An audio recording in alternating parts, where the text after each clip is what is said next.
My channel.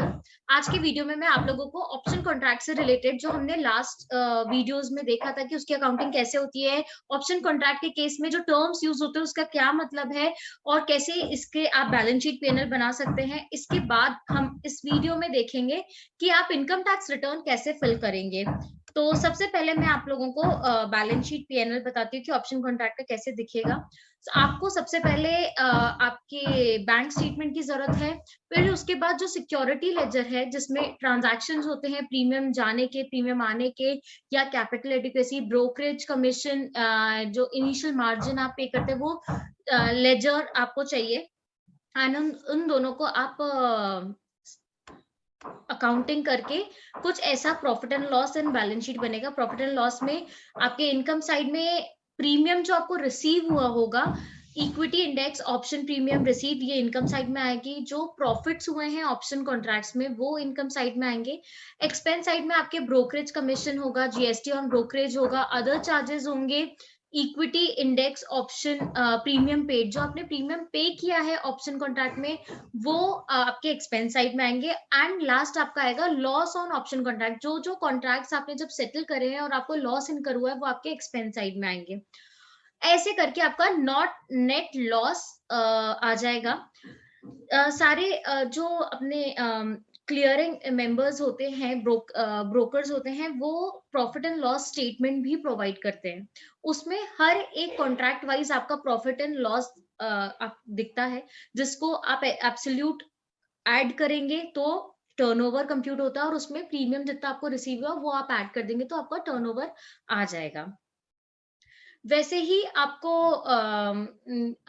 वैसे ही but जब PNL आप बनाएंगे तो पीएनएल में आपको जो प्रॉफिट एंड लॉस है, जैसे मैंने फ्यूचर कॉन्ट्रैक्ट में बताया था कि according to me profit and loss ऐसा बनना चाहिए option contract and future contract का कि जो प्रॉफिट है फ्यूचर कॉन्ट्रैक्ट जब सेटल होते हैं तो उनसे जो हमें प्रॉफिट हुआ है वो इनकम साइड बताएंगे, और जिन जिन कॉन्ट्रैक्ट्स में लॉस हुआ है वो एक्सपेंस साइड बताएंगे, तो नेट लॉस होगा। ये मेरे हिसाब से प्रॉफिट एंड लॉस बनना चाहिए।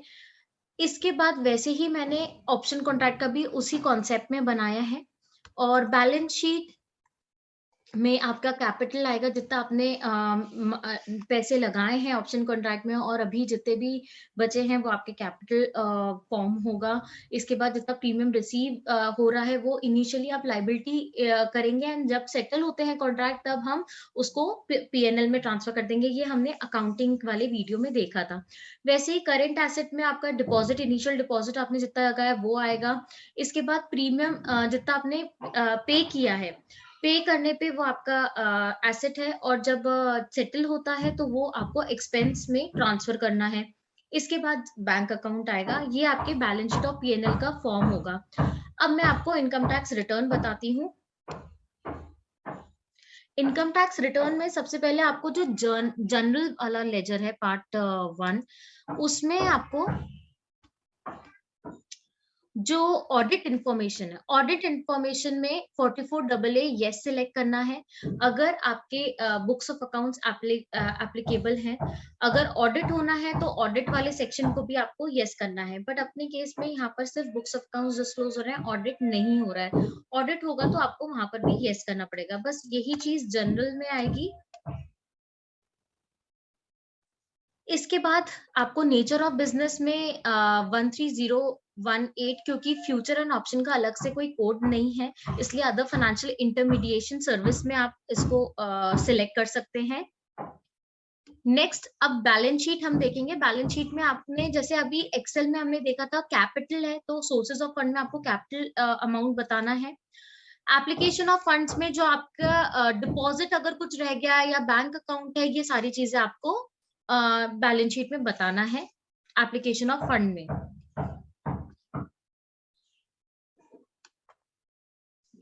नेक्स्ट आपका मैन्युफैक्चरिंग अकाउंट, ट्रेडिंग अकाउंट, ये सब जीरो रहेगा। प्रॉफिट एंड लॉस अकाउंट हम देख लेते हैं। प्रॉफिट एंड लॉस अकाउंट में जितना क्रेडिट्स टू प्रॉफिट है इसमें आप कैसे बताएंगे, यहाँ पर आपको अदर, आप जब स्क्रॉल डाउन करेंगे तो आपको यहाँ पर एनी अदर इनकम में आप ऐड कर सकते हैं, तो उसमें प्रॉफिट ऑन ऑप्शन कॉन्ट्रैक्ट का अमाउंट डाल देंगे, इक्विटी इंडेक्स प्रीमियम रिसीव्ड का अमाउंट डाल देंगे, ये दो आपकी इनकम साइड आ जाएगी।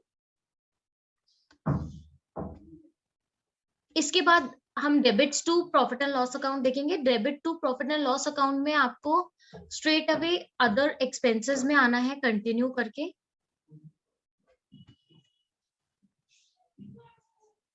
यहाँ 46 नंबर का है अदर एक्सपेंसेस। यहाँ पर आप जितने भी आपके एक्सपेंसेस है like losses on future contract, brokerage and commission, GST on brokerage, equity index, option premium paid, other charges, ये सारी चीजें यहाँ कवर हो जाएंगी। ऐसे में आपका नेट लॉस आ जाएगा 14,06,114 का, जो कि हमारे प्रॉफिट एंड लॉस एक्सेल में जो हमने बनाया है उससे मैच होता है। तो ऐसे करके आप ऑप्शन कॉन्ट्रैक्ट की balance sheet and profit and loss account ITR में फिल कर सकते हैं। अगर आपके केस में सैलरी है तो सैलरी नॉर्मल तरीके से पुट होगी। Schedule BP business and profession में यही कैरी फॉरवर्ड होगा, प्रॉफिट एंड लॉस अकाउंट से लॉस, एंड फिर आपको जस्ट कंफर्म करना है। तो काफी लोगों ने मुझसे पूछा था कैसे ऑप्शन कॉन्ट्रैक्ट की रिटर्न जाएगी। तो ऐसे आपको रिटर्न फिल करना है। 10 लाख से ऊपर आपका टर्नओवर है तो आपको बुक्स ऑफ अकाउंट्स डिस्क्लोज करना है। टर्नओवर आपको वैसे ही कंप्यूट करना है, एब्सोल्यूट प्रॉफिट एंड लॉस को आप ऐड करें एंड प्रीमियम रिसीव को ऐड करें तो आपका आंसर आ जाएगा। बाकी पूरे जो रिटर्न है वो नॉर्मल है, तो उसमें मैं ऑलरेडी कवर कर चुकी हूँ अपने प्रीवियस वीडियोस में।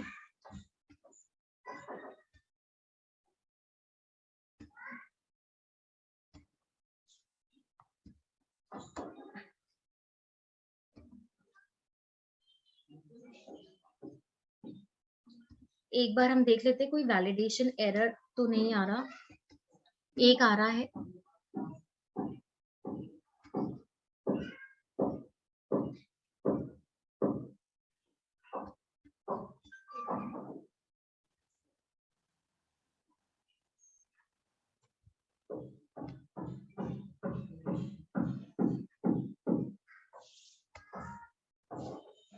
Validation successful.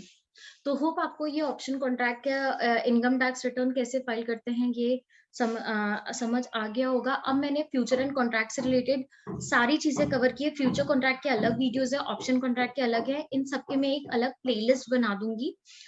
तो आप फ्यूचर एंड ऑप्शन प्लेलिस्ट में जाके सारे इससे रिलेटेड वीडियोस देख सकते हैं। अकाउंटिंग कैसे करते हैं फ्यूचर कॉन्ट्रैक्ट्स की, ऑप्शन कॉन्ट्रैक्ट की, आप इनकम टैक्स रिटर्न कैसे फाइल कर सकते हैं। इसके अलावा आपके अदर डाउट्स है वो भी मैंने वीडियो में सारे कवर करे हैं। तो प्लीज मेरे चैनल को सब्सक्राइब करें एंड मेरे वीडियो को लाइक करें। ऐसी एजुकेशन वीडियो मैं बनाती रहूंगी। Thank you.